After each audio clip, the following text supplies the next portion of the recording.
And thanks very much for being with us, Senator Paul. We really appreciate your taking the time. You and Secretary Kerry got into it today during the hearing, and I waited all day for it, and then of course, you delivered. Over the question of whether Assad would use chemical weapons, and I just wanted to play that little exchange briefly for those who didn't get a chance to see it. Here you are. If the United States of America doesn't do this, Senator, is it more or less likely that Assad does it again? You want to answer that question? I don't think it's known. I don't think is it more or less likely that he does it again? You have the attack.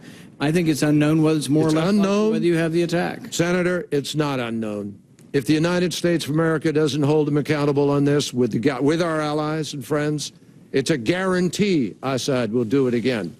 A guarantee. You looked a little skeptical there. How do you feel now? Did Secretary Kerry win you over at all? Well, he sounds like he must be a clairvoyant because he can predict the future now, and so we should ask him for stock tips, you name it. Who's going to win the Kentucky Derby next year if he can guarantee the future? No one can guarantee the future. We don't know how Assad will react. And I think there's an equal argument to be made that if the U.S. bombs him, that it will be more likely that he launches another gas attack, more likely that he might attack Israel, more likely that there'd be more instability in the region, more likely that the Russians might get involved and Iran might get involved. So I think there are arguments to be made on both sides of this, but it's not some kind of slam dunk guarantee that Secretary Kerry makes it out to be. He's overstating his ability to predict the future. Now, you said the president's request to strike probably will pass the Senate today, but you don't agree that the president has the constitutional authority to order a strike on Syria without congressional approval. You were also very clear on that. And I wanted just to play, Secretary Kerry, as you know, got very passionate when you said that to him, and here is what he said to you. We don't want to go to war. We don't believe we are going to war in the classic sense of taking American troops and America to war. The president is asking for the authority to do a limited action that will degrade the capacity of a tyrant who has been using chemical weapons to kill his own people. The president is not asking you to go to war. He's not asking you to declare war. He's not asking you to send one American troop to war.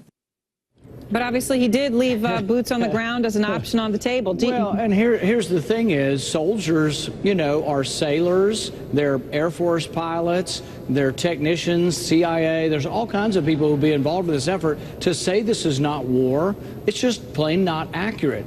To say it's a small war, well, he's starting out with a small war, but can a small war like Vietnam that he served in become a big war? No, I think he's not accounting for the fact that the Constitution does not differentiate between small war and big war. The Constitution says the legislature gets to decide. And what I pressed him on is that I am proud of the president for coming to Congress, but the president says he has to say he will adhere to our verdict. He can't come to us in theater and say, oh, you guys get to vote, but it may not count if I don't like your vote. He can't do that.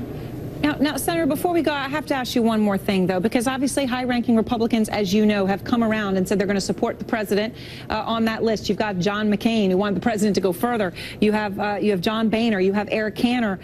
They say voting against him on this would undermine the office of President of the United States. And here is John McCain and John Boehner.